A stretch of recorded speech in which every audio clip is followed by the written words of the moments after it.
2024 లేదా 25లో డిగ్రీ లేదా బీటెక్ చదివారా? సాఫ్ట్‌వేర్ జాబ్ కోసం ఎదురు చూస్తున్నారా? అయితే కోడ్‌జ్ఞాన్ 100 డేస్ కోర్సులో చేరండి. జాబ్ సాధించండి. సుమన్ టీవీ వీక్షకులందరికీ నమస్కారం. సామాన్య ప్రజలకు భారత రాజ్యాంగం గురించి, అదేవిధంగా చట్టాల గురించి అవగాహన కల్పించడానికి మనతో ఉన్నారు ప్రముఖ న్యాయవాది శ్రీనివాస్ చౌహాన్ గారు. నమస్కారం శ్రీనివాస్ చౌహాన్ గారు. నమస్తే మేడం. శ్రీనివాస్ చౌహాన్ గారు, మన వీడియోస్లోంచి కొంతమంది కొన్ని రకాల ప్రశ్నలు వేస్తూ వస్తున్నారు. మనం కొన్ని చేసిన వీడియోస్లో, ఇంతకుముందు చేసిన వీడియోస్లోంచి వాటిల్లోంచి కూడా ఒక ప్రశ్న అనమాట ఇది. ఏంటంటే అండి, మనకి సంబంధించి డాక్యుమెంట్స్ అనేది ఏ విధంగా ఉంటే అవి హక్కులనేవి మనకు వస్తాయి? ఆ డాక్యుమెంట్స్ అనేవి ఏమేమి ఉండాలంటారు ఆ భూమి మీద? అదేమన్నా దాని గురించి ఏమైనా తెలియజేస్తారా? ఏదైనా ఒక భూమికి సంబంధించిన అంశం గురించి ప్రస్తావించేటప్పుడు మనం 3 అంశాలను గుర్తుపెట్టుకోవాలి. ఏమిటండి అవి? మొదటి అంశం ఏంటంటే, ఏ భూమి, ఏ ప్రాపర్టీ మనది అని చెప్తున్నామో ఆ ప్రాపర్టీ కబ్జాలో, పొజిషన్లో మనం ఉండాలి. అంటే ఆ ప్లేస్లో ఆ ప్లేస్లో మనం ఉండాలి. అంటే అది మన ఆధీనంలో ఉండాలి, మన స్వాధీనంలో ఉండాలి. లేదా మన నివాసమైన ఉండాలి. లేకపోతే వ్యవసాయపు భూమి అయితే దాని మీద అగ్రికల్చర్ చేస్తూ ఉండాలి, సాగు చేస్తూ ఉండాలి. అంటే మన ఆధీనంలో ఉన్నట్లు భూమి. 2, ఆ భూమికి సంబంధించిన పత్రాలు ఏవైతే ఉన్నాయో అవన్నీ కూడా మన పేరు మీద ఉండాలి. 2. 3, ప్రభుత్వం నిర్వహించే రికార్డులలో మన పేరు, ఆ సర్వే నెంబర్ల మీద మన పేరు ఉండాలి ప్రభుత్వం నిర్వహించే రికార్డులలో. సో ఈ 3 అంశాలు సరైనవి అయితే ఆ భూమి మనది. మరి ఏ రికార్డులు, ఏ డాక్యుమెంట్స్ మన వద్ద ఉంటే ఆ భూమి మనదవుతుంది అనేది కూడా చాలామంది ప్రశ్న. అవునండి. ఏదైనా ఒక భూమిని మనం ఒక ప్రైవేట్ వ్యక్తి నుంచి కొనుగోలు చేస్తే మనం రిజిస్ట్రేషన్ చేసుకుంటాం. ఆ రిజిస్ట్రేషన్ చేసుకున్నప్పుడు మనకు సేల్ డీడ్ వస్తుంది. అదే అగ్రికల్చర్ ల్యాండ్ అయితే పట్టాదారు పాస్బుక్ వస్తుంది. ఓకే. ఆ పట్టాదారు పాస్బుక్ మన పేరు మీద ఉండాలి. ఇది అమ్మకాలు కొనుగోలు చేసినప్పుడు ఆ భూమికి సంబంధించిన పత్రాలు, పట్టాదారు passbook, sale deed, registration deed మన దగ్గర ఉండాలి. అలాగే భూమి అనేక రూపాలలో మన దగ్గరకు వస్తుంది. గతంలో పేద మధ్యతరగతి ప్రజలు గ్రామాలలో తెల్ల కాగితాల మీద అమ్మకాలు కొనుగోలు చేసుకునేవాళ్ళు ఒకప్పుడు. దానిని మనము సాదా బైనామా అని అంటాం. సాదా బైనామా అంటే వైట్ పేపర్ మీద అమ్మే వ్యక్తి, కొనే వ్యక్తి ఒక మ్యూచువల్ అండర్స్టాండింగ్కి వచ్చి, నేను నా భూమి అమ్మాలనుకుంటున్నాను, పలానా వ్యక్తి కొనుగోలు చేస్తున్నాడు, ఇంత రేటుకు అమ్ముతున్నాను, ఆ రేటుకు అతను కొనుగోలు చేస్తున్నాడు అని చెప్పి ఒక వైట్ పేపర్ మీద రాసుకొని పేరు మార్పిడి చేసుకునేటోళ్ళు. భూ మార్పిడి అనేది జరిగేది. అంటే అది చెల్లుబాటులో ఉంటుందా అండి? అయితే చెప్తాను. ఈ సాదా బైనామా ద్వారా భూమి అమ్మకాలు కొనుగోలు చేసిన తర్వాత కొనుగోలు చేసిన వ్యక్తి ప్రభుత్వానికి అంటే రెవెన్యూ డిపార్ట్మెంట్కి అప్పీల్ చేసుకున్నప్పుడు వాళ్ళకి 13B సర్టిఫికేట్ని రెవెన్యూ డిపార్ట్మెంట్ వాళ్ళు ఇచ్చేవాళ్ళు. ఆ పత్రం మన దగ్గర ఉండాలి. అంటే ఒకవేళ మనము సాదా బైనామా రూపంలో కొనుగోలు చేస్తే మనము 13B సర్టిఫికేటు రెవెన్యూ డిపార్ట్మెంట్ నుంచి పొంది ఉండాలి. అప్పుడే ఆ భూమి మీద మనకు హక్కులు ఉన్నట్లు.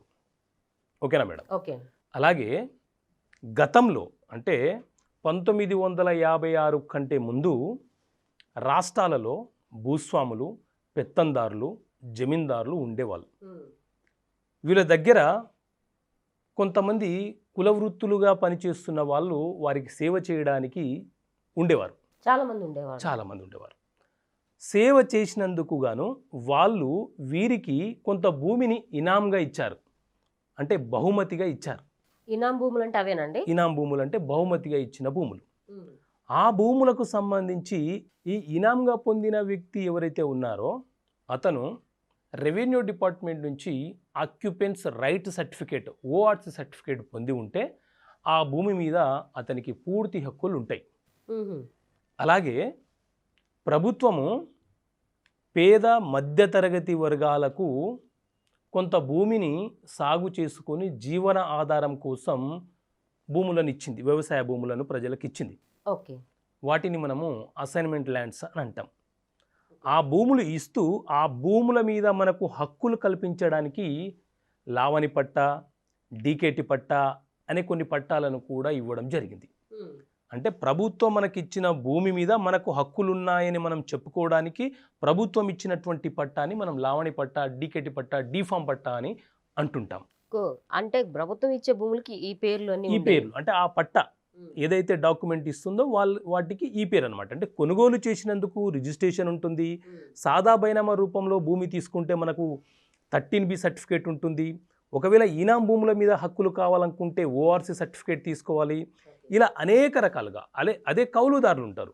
కౌలుదారులు అయితే వాళ్ళు కౌలు చేసినందుకు వాళ్ళకు కొంత భూమి వచ్చిందనుకోండి, అప్పుడు 38E సర్టిఫికేట్ అనేది వాళ్ళు ప్రభుత్వం నుంచి పొందాలి. సో ఆయా డాక్యుమెంట్లను పొందినప్పుడు ఆ భూమి మీద వాళ్ళకు పూర్తి హక్కులు ఉంటాయి. ఆ డాక్యుమెంట్స్ ఒకటి పొజిషన్లో ఉండాలి, 2 భూమి ఏ రకంగా వారి వద్దకు వచ్చిందో దానికి సంబంధించిన డాక్యుమెంట్ వాళ్ళ వద్ద ఉండాలి. ఓకేనా మేడం? ఇక 3వ అంశం ఏంటి అని అంటే ప్రభుత్వం నిర్వహించే రికార్డులలో మన పేరు ఉండాలి. ప్రభుత్వం నిర్వహించే రికార్డులలో మన పేరు ఉండాలి. అంటే ఏ రికార్డ్స్ అయి ఉండొచ్చండి? 1971 కంటే ముందు సామాన్యులు ఎవరైనా బ్యాంకుల వద్దకు వెళ్ళి లోన్లు తీసుకోవాలనుకుంటే వారి వద్ద భూమి ఉంది కానీ భూమికి సంబంధించిన పత్రాలు లేవు. అప్పటి రోజుల్లో కేవలం వాళ్ళు ఆ భూమికి సంబంధించి ట్యాక్స్ చెల్లించి ఆ భూమి కబ్జాలో ఉండేటోళ్ళు. 1971లో ప్రభుత్వం ఏం చేసింది అని అంటే ROR అనే ఒక చట్టాన్ని తీసుకొచ్చింది. ROR చట్టం అంటే రికార్డ్స్ ఆఫ్ రైట్స్ యాక్ట్ అనే ఒక చట్టాన్ని తీసుకొచ్చింది. ఈ చట్టం 1991 నుంచి వచ్చిందనమాట. అంటే పేదలు, మధ్యతరగతి వాళ్ళు, రైతులు వారి భూమి మీద బ్యాంకుల వద్ద నుంచి ఏదైనా లోను తీసుకోవాలనుకున్నప్పుడు వారి వద్ద భూమికి సంబంధించిన ఏ డాక్యుమెంట్లు లేకపోవడం వల్ల వారికి రుణాలు రావడం ఇబ్బందికరంగా ఉండేది. అలాగే ఏ భూమి ఎవరికి చెందుతుందో కూడా చెప్పలేని పరిస్థితి. కేవలం పన్నులు చెల్లించి పన్ను రసీదు మాత్రమే వాళ్ళ వద్ద ఉండేది. అందుకే ప్రభుత్వం కూడా ఆ భూములకు సంబంధించి కొన్ని రికార్డులను నిర్వహించాలన్న ఉద్దేశంతో ఒక చట్టాన్ని తీసుకురావడం జరిగింది. అదే చట్టం ROR records of right act 1971. ఈ చట్టం 1991 నుంచి అమల్లోకి వచ్చింది. ఈ చట్టం ప్రకారము ప్రభుత్వ అధికారులు, ఆయా మండలాలలోని రెవెన్యూ అధికారులు 1B రికార్డ్ని నిర్వహిస్తారు. 1B రికార్డ్ అంటే ఏంటంటే భూ యజమాని 1B రికార్డ్ అంటే ఏంటంటే భూ యజమాన్యపు హక్కులకు సంబంధించిన రికార్డు. పలానా భూమి, పలానా సర్వే నెంబరు ఎవరికి చెందింది అనేది ఆ రికార్డులో నమోదు చేసి ఉంచుతారు. ఈ 1B రికార్డు ప్రకారమే పట్టాదారు పాస్బుక్, టైటిల్ డీడు ఆ వ్యక్తికి జారీ చేయడం జరుగుతుంది. ఇవన్నీ కూడా చాలా జాగ్రత్తగా ఆలోచించి చేయాల్సినవి మొత్తం. అవును. ఆ డాక్యుమెంట్స్ అనేవి ఎవరి పేరు మీద ఉంటే వాళ్ళకి మాత్రమే హక్కు ఉంటుంది. ఆ భూమి మీద పూర్తి హక్కులు మనకు ఉంటాయి. అందుకే ఈ 3 అంశాలను గుర్తుపెట్టుకోవాలి. భూమి పొజిషన్లో మనం ఉండాలి, భూమి ఏ రూపంలో మనకు వచ్చింది దానికి సంబంధించిన పత్రం మన దగ్గర ఉండాలి, ప్రభుత్వం నిర్వహించే రికార్డులలో మన పేరు ఉండాలి. కొన్నిసార్లు అంటే ఈ భూ ప్రక్షాళన జరిగిన తర్వాత పట్టాదారు పాస్బుక్లో మన పేరు ఉంటుంది. ఆ పట్టాదారు పాస్బుక్లో ఎన్ని ఎకరాల ల్యాండ్ నీకు చెందినదో ఉంటుంది. కానీ ప్రభుత్వం నిర్వహించే 1B రికార్డులో మీ పేరు లేకపోతే ఆ భూమి మీద మీకు యాజమాన్యపు హక్కులు లేవు. అది చేయాలంటే ఏం చేయాలండి? దాన్ని మ్యూటేషన్ చేసుకోవాలి. ఇంతకుముందు మ్యూటేషన్ ఉండేది, ఇప్పుడు ధరణి పోర్టల్ వచ్చిన తర్వాత ఒకేసారి మ్యూటేషన్ జరిగిపోతుంది. భూ యాజమాన్యపు మార్పిడి అనేది కూడా జరిగిపోతుంది. ధరణి యొక్క ఆప్షన్ వచ్చిన తర్వాత మీరు ఏదైనా అగ్రికల్చర్ ల్యాండ్ కొనుక్కుంటే వెంటనే మీకు 1B రికార్డులోకి నమోదవుతుంది, మీకు పట్టాదారు పాస్బుక్ కూడా ఇష్యూ అయిపోతుంది. కానీ ఇంతకుముందు ఈ పరిస్థితి లేదు. మీరు సేల్ డీడ్ చేసుకున్న తర్వాత తిరిగి మీ మండల ఆఫీసర్లకు, రెవెన్యూ డిపార్ట్మెంట్ వారికి మ్యూటేషన్ చేయమని కోరుకున్నప్పుడు మాత్రమే 1B రికార్డులో నేను పలానా వ్యక్తి దగ్గర నుంచి కొనుగోలు చేశాను, నా పేరు మార్చవలసిందిగా 1B రికార్డులో నమోదు చేయవలసిందిగా మనం అప్పీల్ చేసుకున్నప్పుడు 1B రికార్డులో నమోదయ్యేది. కానీ ఇప్పుడు ఆ పరిస్థితి మారింది. అంటే పట్టాదారు పాస్బుక్లో మనకి ఎన్ని ఎకరాలు ఉన్నా కూడా 1B రికార్డు 1B రికార్డులో లేకపోతే మాత్రం అది నాట్ వ్యాలిడ్ కిందికి వస్తుంది. అంటే ఆ భూమి మీద వాళ్ళకి హక్కు హక్కు లేనట్లే. లేనట్లే. ఓకే. అంటే చట్టపరంగా మనం మన భూమిని రక్షించుకొని వాళ్ళం అయిపోతాం. అందుకే 1B రికార్డ్ని తీసుకోవాలి, పట్టాదారు పాస్బుక్లో మన పేరు ఉందా లేదా చూసుకోవాలి. అక్కడ ఎంత ఉంది 1B రికార్డులో. 1B రికార్డు ఎందుకు అక్యురేట్ అంటే అది ప్రభుత్వం నిర్వహించే రికార్డు. ఆ రికార్డులో మన పేరు, ఆ సర్వే నెంబరు, ఎన్ని ఎకరాల ల్యాండ్ మనకు ఉంది, మన పేరు మీద ఉంది అనేది చూసుకుంటే అది అక్యురేట్ ఇన్ఫర్మేషన్ అనమాట. సో ఇది చాలా ఇన్ఫర్మేషన్ ఉందండి ఇందులో. ఎందుకంటే సామాన్య ప్రజలకి పూర్తి అవగాహన రావాలంటే అంత చిన్న విషయం కాదండి. ఇట్లా ఒక్కొక్క దానికి ఒక్కొక్క రకమైన చట్టాలు ఉన్నాయి. అవును, ఇట్లాంటి విషయాలు తెలియకపోతే ఏం జరుగుతుందంటే ఆ మధ్య ఒక కేసు వచ్చింది. అతను ఒక వ్యక్తి ఏం చేశాడంటే ఒక 10 years బ్యాక్ అగ్రికల్చర్ ల్యాండ్ కొనుగోలు చేసినాడు. ఒక 10 acres ఓ రైతు దగ్గర నుంచి కొనుగోలు చేసినాడు, సేల్ డీడ్ చేసుకున్నాడు. కానీ అతనికి ముటేషన్ అనే ఒక ప్రాసెస్ ఉంటుంది. అంటే నేను తిరిగి ఆ మండల అధికారులకు వెళ్ళి ముటేషన్ చేయమని అప్పీల్ చేసుకోవాలన్న అంశం అతనికి తెలియదు. తెలియకపోవడం ముటేషన్ చేసుకోకుండా అలాగే ఉండిపోయింది. తర్వాత ధరణి పోర్టల్ మొదలైన తర్వాత ఎవరి పేరు మీద అయితే పాత పేరు ఉందో, ఆ భూమి ఎవరి పేరు మీద అయితే ఉందో 10 సంవత్సరాల క్రితం ఉన్న క్రితం తిరిగి అదే రైతుకి పట్టాదారు పాస్బుక్ వచ్చింది.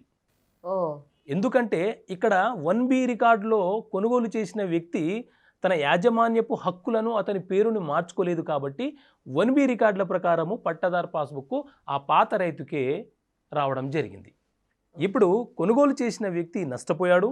తిరిగి ఆ రైతుని అడిగితే నన్ను సెటిల్మెంట్ చెయ్యు, ఆ తర్వాత నేను తిరిగి నీ పేరు మీదకి రిజిస్ట్రేషన్ చేస్తాను అన్న పరిస్థితి వచ్చింది. అంతే ఇక్కడ అవగాహన లోపం వల్ల జరిగినటువంటి నష్టం ఇది.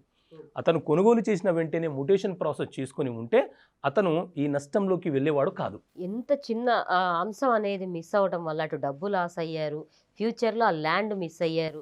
2 sides అతను లాస్ అయ్యి ప్లస్ రైతు దగ్గర మళ్ళీ చేతులు చాపాల్సిన పరిస్థితి వచ్చింది.